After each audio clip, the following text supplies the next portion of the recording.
Hello everyone, the release of Genshin's 7th region, Nod-Krai, is finally here, and Flins will be one of the new 5-star characters releasing in version Luna 1. While Ineffa introduced the Lunar-Charged reaction into the game in patch 5.8, Flins makes the reaction better in Nod-Krai by being a strong Lunar-Charged oriented DPS, and assuming you pair Flins with Ineffa, he's looking like a new top meta DPS in the game. So in this comprehensive guide, I will be explaining how Flins works, the best ways to build him, his potential best teams, and analyzing his place in the meta in terms of overall strength and pull value. Pretty much everything you need to know with simple and practical explanations, while also giving more detailed analysis that is backed by TC, including plenty of pre-release calcs on Flins from multiple different theory crafters for a more holistic meta evaluation. Before delving into the character kit, it is important to first understand the major Nod-Krai team building mechanic called Moonsign. Your party will have a different Moonsign depending on the number of Nod-Krai characters you have on the team. One Nod-Krai character means the party has a nascent Gleam Moonsign, and at least two Nod-Krai characters means the party has an ascendant Gleam Moonsign. The party's level of Moonsign determines and enables certain buffs for many Nod-Krai related things, including artifact sets, weapons, character talent abilities, and counters to enemy mechanics. For example, the 4-piece of the Nod-Krai DPS artifact set, Night of the Sky's Unveiling, gives crit rate depending on the party's Moonsign. With a nascent Moonsign, aka one Nod-Krai character in the party, the 4-piece gives 15% crit rate. With an ascendant Moonsign, aka at least two Nod-Krai characters in the party, the 4-piece gives 30% crit rate. In many cases, the full benefits unlock when the party has an ascendant Gleam Moonsign, thus incentivizing Nod-Krai related teams to have at least two Nod-Krai characters. To give further incentive for having ascendant Gleam, parties with ascendant Gleam can gain further buffs to lunar reaction damage. With at least two Nod-Krai characters in the party,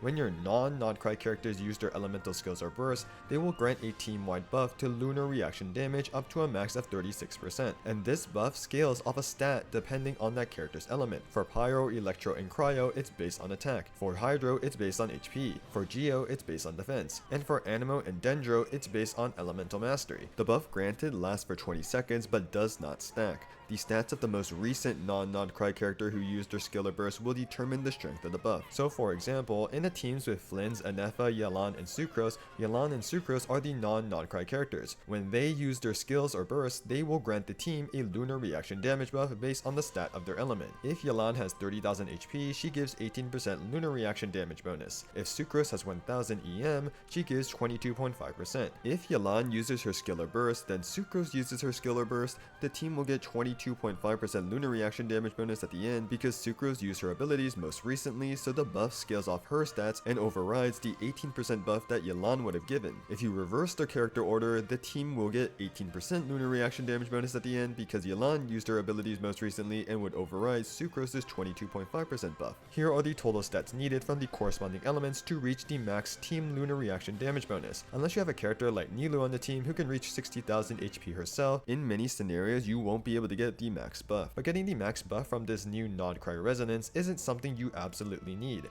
It's just a nice damage buff specifically for teams that deal lunar reaction damage and gives an incentive to play the Nod-Krai characters together with characters from other regions.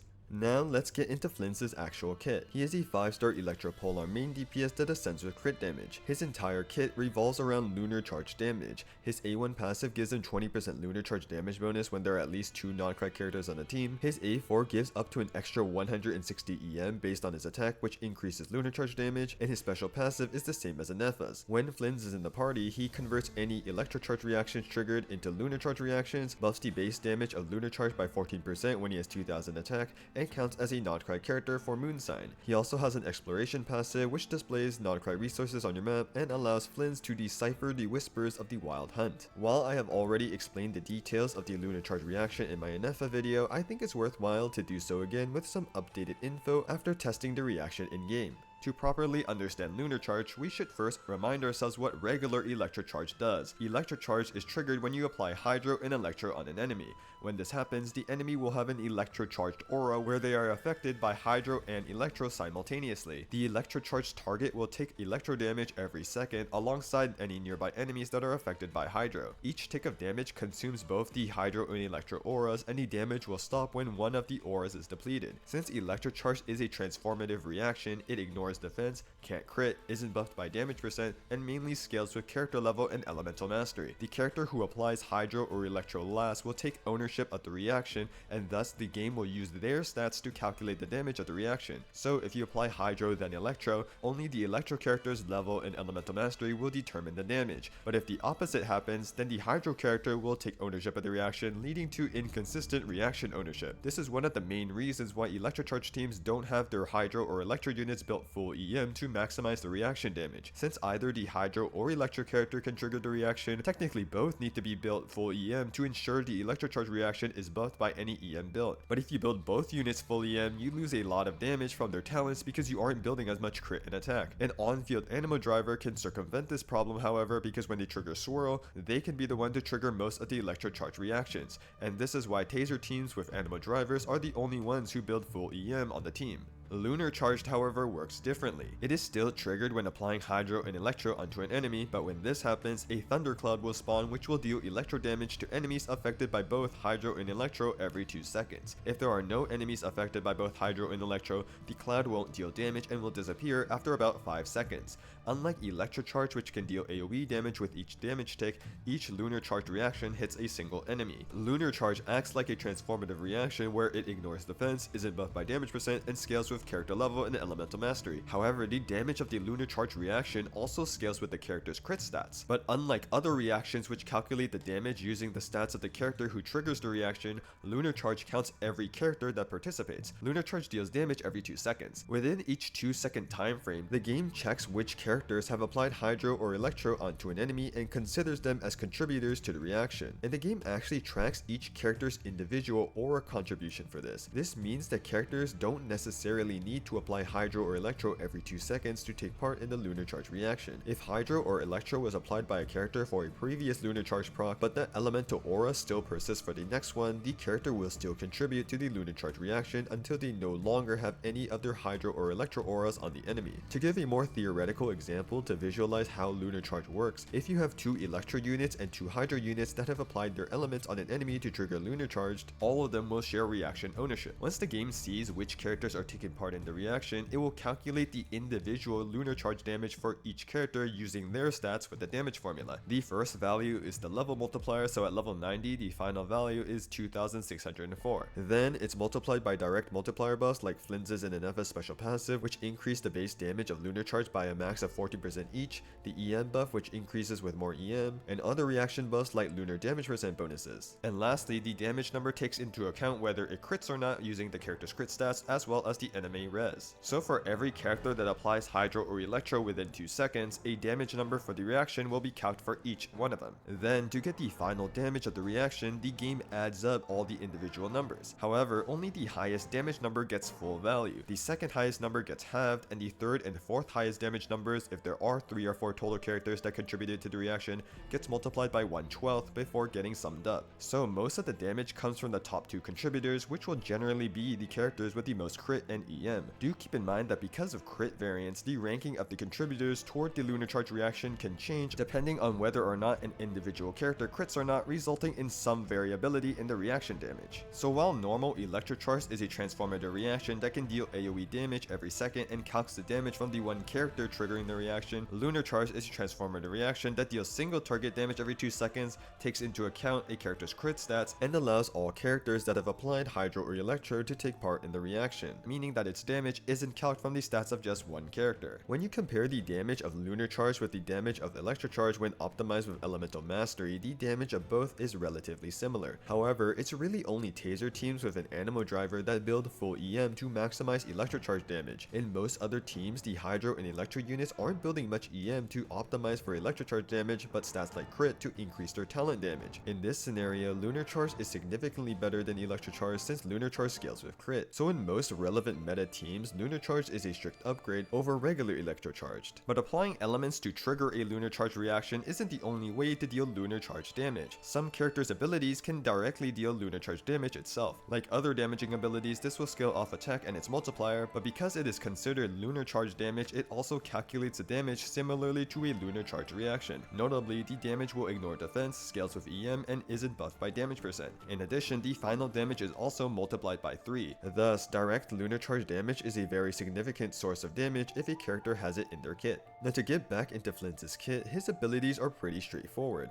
His skill makes him enter an enhanced state, giving him interruption resistance and empowered electro attacks for 10 seconds. These enhanced attacks don't actually do much damage and are mainly there to apply electro and generate particles, as his electrode-infused normal attacks generate 1 particle with a 2-second cooldown. While in his enhanced state, Flins also has access to a special elemental skill called Northland Spear Storm. This has a fixed 6-second cooldown and is just an additional instance of damage, but the important thing it does is enables use of Flins' special elemental burst, which has a lower energy cost than his normal burst. As long as there are at least 2 Nod-Krai characters on the team and there are thunderclouds present from triggering the Lunar-Charged reaction, Flins' special burst deals 2 instances of AoE electro damage, both of which are considered Lunar-Charged damage. Since this special burst is linked to using the special skill, which has a 6-second cooldown, you can use his special burst twice every rotation at C0 with its lower energy cost. And because the burst does Lunar-Charged damage, it makes up a significant portion of Flins' damage profile, so you want to prioritize leveling his burst first over his skill. Now, Flins' normal elemental burst is where he aura farms with his animation and deals 3 instances of Lunar-Charged damage, assuming there are at least 2 Nod-Krai characters on the team and there are thunderclouds present from triggering the Lunar-Charged reaction. However, the total multiplier of the normal burst results in it only doing about 8% more damage than a single special burst, while costing 80 energy instead of 30. Thus, you are almost never incentivized to use his 80 cost burst in normal gameplay, but there are some niche use cases for it. While more specific rotations will be outlined in the team section, in general, Flins' gameplay loop at C0 will be support skills, Flins' skill for the electro infusion, 1 normal attack for particle generation, Flins' special skill into special burst, do some normal attacks, use his special skill and burst again once it comes back up, then finish off his enhanced state with some final normal attacks. This looks to be his overall best C0 rotation, but it may get some optimizations post-release. However, if you do want to use his 80 cost burst for his animation, there is a potential way you can fit it in his normal rotation in generic scenarios. Because Flins has an 80 cost normal burst, he holds up to a max of 80 energy, but in a standard rotation where Flins uses his 2 special bursts, he only uses 60 energy. So if you use his normal burst at the start of his uptime, and you are able to generate 60 energy during the remaining duration of his enhanced state in time to use his 2 special bursts, you get his aura farming animation while maintaining the damage of his special burst. Then, any extra energy Flins gets will be stored and saved until you have enough excess energy to start his rotation with his normal burst again. Depending on how much energy the team generates, Flins can theoretically use his normal 80 cost burst every 3 or 4 rotations, but for Flins to actually be able to get enough energy for this, he needs to build more energy recharge. If you use a weapon that restores extra energy such as a signature, Favonius Lance, or Katane Crossspear,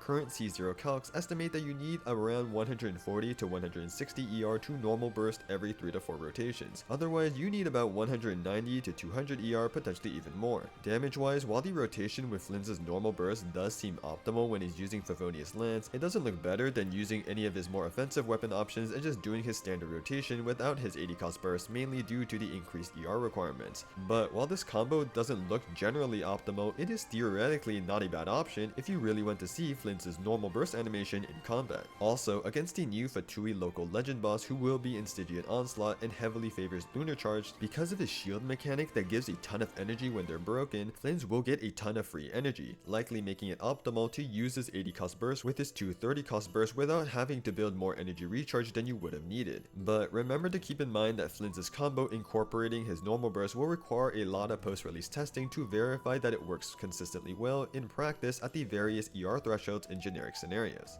Next, here are the best builds for Flins. For weapons, his signature Blood-Soaked Ruins is his best in slot. Gives him Lunar-Charged damage percent after using burst, a ton of crit, and 12 flat energy every 14 seconds after triggering Lunar-Charged. Other than the damage stats, the extra energy is especially helpful in helping Flins meet his important ER requirements. For alternative 5-star weapon options, Staff of Scarlet Sands is pretty strong on Flins because of the extra EM to attack conversion. Just make sure you don't overcap on crit rate with it. Other 5-star stat sticks are also good, such as Jade Spear, Emily's signature, Ineffa's signature, and Staff of Homa. For 4-star weapons, both Battle Pass polearms are 2 of his best options, ones, with Deathmatch being slightly better than Ballad of the Fjords because Flins has sources of EM from his teams. For free-to-play weapon options, the new Nod-Krai craftable polearm Prospector Shovel is his best choice, as the attack percent substat and 48 Lunar-Charged damage percent with Ascended Gleam at R5 is great for his damage. The two event exclusive polearms, Missive Wind Spear and Tamayurate no Ohanashi, are also decent options. Lastly, Favonius Lance and Contain Cross Spear, which are energy generating 4-star weapons, can be considered if you want to play the Flins combo that can allow him to use his normal burst every 3 to 4 rotations. Here is a complete weapon comparison done by hyperwebster, including various weapons I didn't explicitly mention. The table also includes weapons and scenarios where you incorporate Flins' 80 cost burst, denoted as AF over a number for aura farming every end rotations. I have also included his assumptions for his calcs and relevant notes, so feel free to pause the video for a closer look. Also, if you're interested in another weapon calc from another TCR, Harumi made a very pretty graphic for it and has more details in her Flins sheet, link is in the description.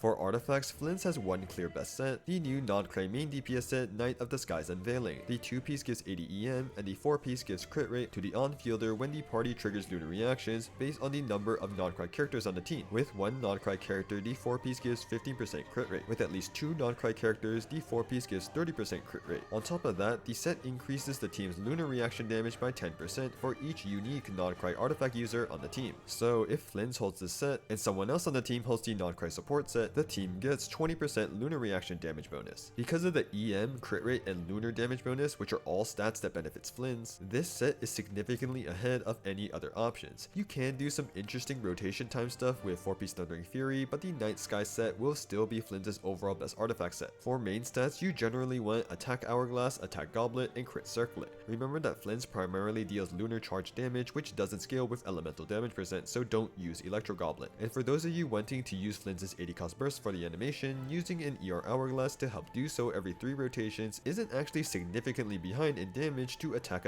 crit, assuming the combo functions well in practice. For substats, Energy Recharge is the most important substat until you meet his desired energy requirements to use his special burst every rotation. Then prioritize crit, then attack percent, then EM, then flat attack. Flins' energy requirements greatly vary depending on whether you have his C1, his signature, or decide you want to use his 80 cost aura farming burst every 3 to 4 rotations. Here are the recommended ER ranges for each of these scenarios. Since Ineffa is a key teammate for Flins, I wanted to quickly cover her updated builds in Flins teams as well, since there are new gearing options being introduced in Nod-Krai. For weapons, not too much has changed. The weapons that were good for her in patch 5.8 will still be good to use in Nod-Krai. The two key things to note is 1, her signature is a much better weapon because it buffs the team's Lunar-Charged damage, which buffs Flins' damage, and 2, the new Nod-Krai craftable polearm Prospector Shovel is now Ineffa's new best free-to-play 4-star weapon option in terms of damage. For artifact sets, while you can still use your 4-piece gilded or 2-piece 2-piece sets with Flins, Ineffa has 2 best in slot sets when supporting Flins. First is 4-piece Tenacity of the Millilith for the attack percent buff, and second is the new Nod-Krai support set Silken Moon Serenade. The 2-piece gives 20%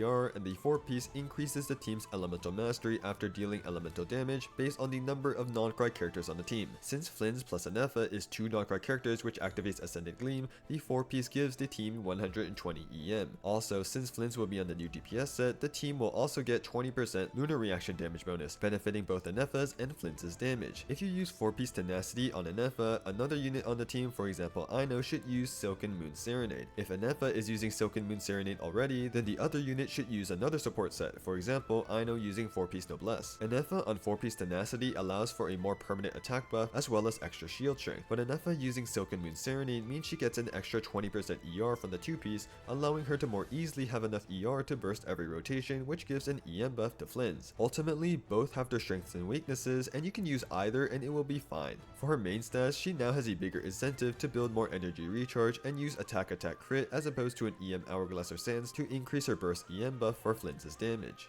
Now let's go over Flins' Constellations. C1 reduces his special skill cooldown to 4 seconds and gives him extra energy when Lunar-Charged is triggered, allowing Flins to use a total of 3 special bursts in a rotation, which is significant because Flins' damage mainly comes from these special bursts. However, this does mean that his ER requirements are higher and his rotation time is extended to fit in the extra attack animation. Overall, the C1 Flins rotation is the same as C0, you just do less normal attacks between each special skill into special burst to allow for more time for the extra one granted from C C1. C2 grants Flins an additional Lunar-Charged hit from a normal attack after he uses his special skill. Also, with at least 2 Nod-Krai characters on the team, his attacks will shred the enemy's Electro-Res. C3 increases his burst talent level by 3, C4 gives him 20 attack percent and buffs his A4 passive to give him 60 more EM. C5 increases his skill talent level by 3, and lastly, C6 simply elevates Flins' Lunar-Charged damage, and with at least 2 Nod-Krai characters in the party, the whole party's Lunar-Charged damage also gets elevated. Elevation is a new specific keyword which indicates that the buff is a direct multiplier increase and not just added damage bonus, meaning it is much stronger of a buff. Overall, Flins' Constellations look quite strong. His C6 is a very large personal damage increase due to how elevation works, but his early cons, C1 and C2 specifically, are also both pretty significant damage increases for Flins as long as you make the necessary combo and energy recharge build changes. For those of you looking to vertically invest in Flins by getting his Constellations and signature weapon, Theory Crafter Belph made an investment chart showing how much damage you gain from vertically investing in Flins versus vertically investing in Ineffa. On the table, there is a purple pathway outlining the optimal order of Flins investment in terms of the damage gain. To summarize and give some extra details, after getting Flins himself, the next best pull is Ineffa because she's such a synergistic teammate with him in regards to damage, survivability, and quality of life. Then you either get Flins' C1 or his signature weapon. Assuming you just have a baseline 4-star weapon like the Nod-Krai craftable, the C1 and signature are pretty similar damage increases for Flins. The main difference is that Flins' C1 requires you to build more energy recharge on him in order to use the 3 special bursts every rotation. Now if you have one of Flins' better 5-star weapon alternatives, then the damage difference from getting his signature is slightly lower, so it ultimately depends on your own situation. But again, generally his C1 and signature are similar damage increases. Whichever one you get first is fine, but the next level of investment would be to just get the one you didn't get before. Because C1 increases Flins' ER requirements but his signature gives him extra energy, both investments complement each other, resulting in a large damage increase when you have both C1 and signature together. Then C2 Flins is the next best investment. Only after getting Flins C2R1 is vertically investing in Ineffa, better for damage, getting her C1 and signature weapon. Then the order goes C3 Flins, C2 Ineffa, then all the way to Flins' C6 before any further vertical investment into Ineffa.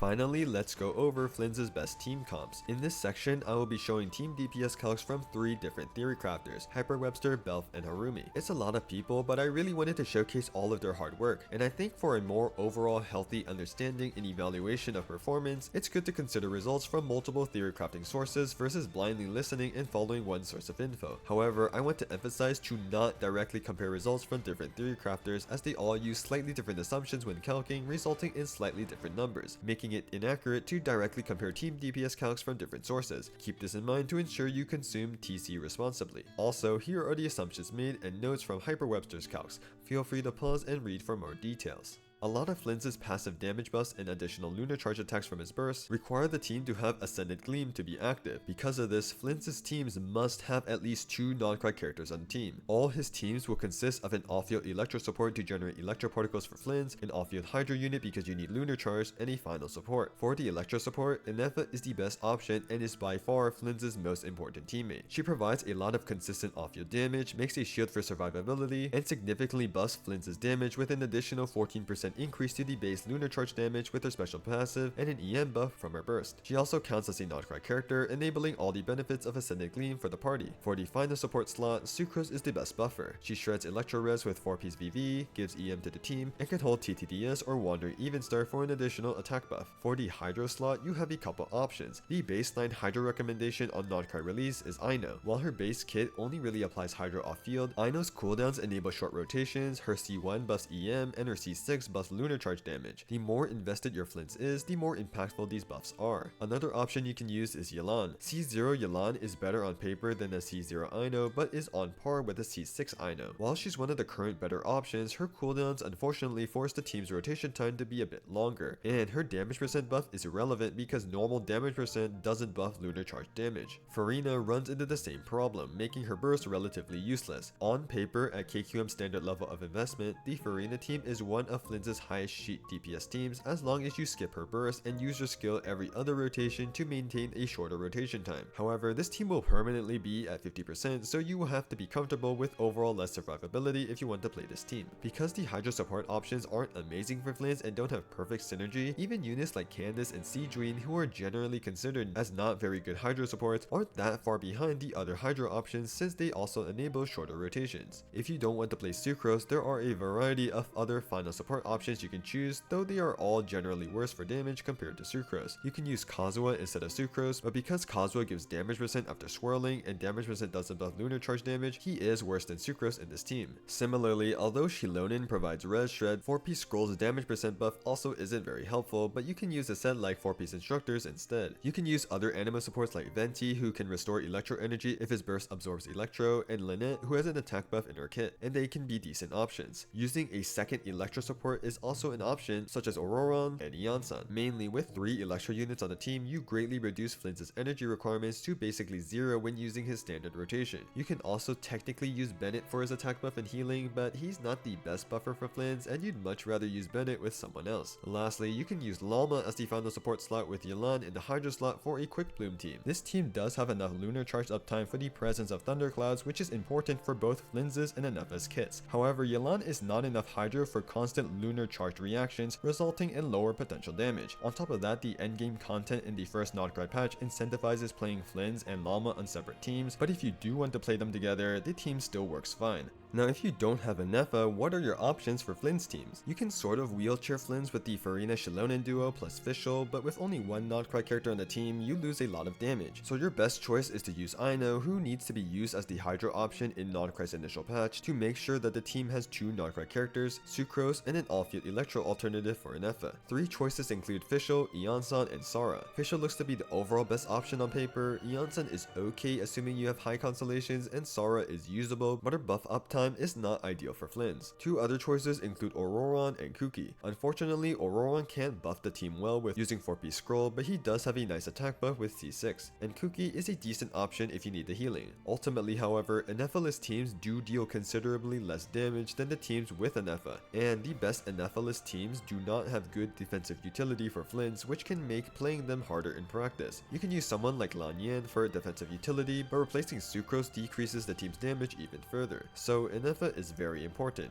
but Ineffa-less teams will likely be sufficient enough to clear content, especially since the endgame in version Luna 1 will heavily favor Flins and Lunar-Charged. Lastly, if you are fighting a Hydro-infused enemy such as the Hydro Tulpa, then Chevre's Overload will be Flins' best team in this scenario. The enemy is already permanently Hydro, so you have free Lunar-Charged uptime while bringing the buffs from Chevre's and Bennett. Of course, if you aren't fighting a Hydro-infused enemy, this team doesn't work. For some additional TC and team DPS calcs on team combinations I may not have mentioned, or of Flins teams with Constellations and signature weapons, I highly suggest checking out Harumi's Flins sheet, where she calcs a ton of different teams along with weapon and artifact stuff. Link to the sheet is in the description. In terms of the addition of level 100, Flins does benefit slightly more compared to other attack scalers like Mawika because of the increase to transformative damage from the higher levels. Since Flins' teams do trigger Lunar-Charged reactions, which are a considerable part of Flins' damage, he will benefit from the transformative reaction buff, along with the added base stats. Some info on level 100 isn't 100% confirmed yet, but assuming the level multiplier scaling for transformative reactions remains unchanged and no talent levels are increased, according to hyperwebster, Flins gets a 14% personal damage increase or an 8% team damage increase if he's leveled to 100. To conclude this Flins guide, I wanted to share my analysis on his place in the meta in terms of overall strength and pull value. Flins is a straightforward character to play and is among the other top meta DPSs in the game damage-wise according to calcs, but this is assuming you have Ineffa. With Ineffa, Flins' best teams on release range from about 100k to 105k DPS based on pre-release calcs, while his best Ineffa-less teams range from 70k to 85k DPS. This scenario is almost identical to Skirk and Escoffier. While both Flins and Skirk can technically clear content without their best in slot support, regardless there is a large damage gap between their teams with and without their best support. The damage gap for Ineffa-less Flins and Escoffier-less Skirk are actually pretty similar. Despite this, Flins is arguably more reliant on Ineffa than Skirk is reliant on Escoffier. While Flins can easily make up the loss of damage without Ineffa through his signature weapon or Constellations, Ineffa provides more than just damage to Flins. Ineffa's kit fixes some of the inherent flaws present in Flins' kit. Flins' enhanced normal attacks don't deal much damage but are mainly there to generate energy and apply Electro, and the majority of Flins' damage is in his special bursts. At C0, he uses 2 of them per rotation, each of which have 2 hits, so in just 4 total hits, Flins does most of his damage. Not only does this mean that critting them becomes much more important, but it also means that Flins is very threshold based with his damage. For instance, if his first special burst clears the first wave so he can use his second burst on the next wave of enemies, that's ideal. But if the first burst was barely not enough and you need to use his second burst to finish them, Flins will fall behind in the content's damage check. Lastly, if Flins doesn't have enough energy during his uptime to cast his 2 special bursts at C0, his damage drops significantly. Ineffa's kit alleviates all these issues. Ineffa's EM buff on her burst, and more importantly, her additional 14% base damage increase to Lunar-Charged make the Lunar-Charged reaction stronger. This makes proccing the reaction more impactful, giving more importance and purpose to Flins' infused normals. Next, Ineffa's turret provides a significant damage and energy source to the team. This means that Flins is less reliant on solely having his special burst crit and meet the threshold of defeating enemies, because Ineffa provides consistent off-field damage that can help meet damage thresholds while also generating electro particles that Flins can catch while he's on field. And on top of that, Ineffa provides a strong shield and counts as the second Nod-Krai character needed to activate all of Flins' inherent buffs in his kit and enable the full benefits from the new weapons and artifact sets. Thus, while Ineffa-less Flins teams will be able to clear content, especially in version Luna 1 because the bosses will shield Lunar-Charged, Ineffa is an extremely important support for Flins both for damage and quality of life. Because of this, even though pulling things like Flins' signature or C1 will make up the damage difference if you don't have Ineffa, in practice it will likely perform a bit worse compared to on paper. In his best teams with Ineffa, Flins teams range from 100k to 105k DPS based on pre-release calcs. This makes them on par with all the Notlan DPSs not named Maweka, being overall slightly under Varessa's best teams. To me, this makes Flins one of the best DPSs in the game in terms of team DPS. Now the next easy thing to do is to compare Flins and Varessa because they are both Electro DPSs. However, I don't think they should be directly compared at all. Even though Varessa can be considered a more flexible character since she can play in multiple team archetypes while Flins mainly plays in only Lunar-Charged teams, they both ultimately mainly play in 2 completely different teams. For instance, if you have both Varessa and Flins in the version Luna 1 Stygian Onslaught, you can use Varessa in a Chevreuse Overload team against the Ion Blight Drake, while Flins can fight against the new Fatui boss in his Lunar-Charged team. They don't really compete with each other at all, and if you really want to just consider calcs of team DPS, which in my opinion is a bit narrow-sighted, one conclusion a person may have is that Varessa is better than Flins because she does more damage, but you have to consider that Flins' best team is not complete. In the version Luna 1, there is no great Hydra support that really synergizes with Flins. Ino is fine, but her base kit doesn't really do anything other than apply Hydro and only buffs with Constellations, and both Yelan and Farina's main buff in their kit is damage percent, which doesn't buff Flins' main source of damage.